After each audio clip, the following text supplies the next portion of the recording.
जैसे हुआ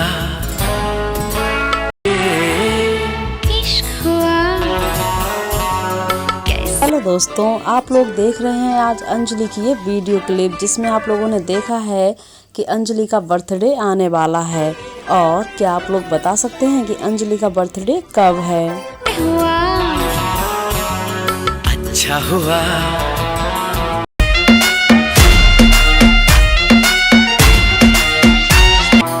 जैसे हुआ। तो दोस्तों मैं ही आपको बता देती हूँ कि अंजलि का बर्थडे है कल, यानी कि 26 फरवरी को। तो मेरे साथ कौन एडवांस में अंजलि को विश करना चाहेगा? तो दोस्तों आप लोग क्या सोच रहे हैं? कल है अंजलि का बर्थडे और आप लोग किस तरह से अंजलि को विश करना चाहेंगे? तो जल्दी से आ जाइए अपने कमेंट बॉक्स में।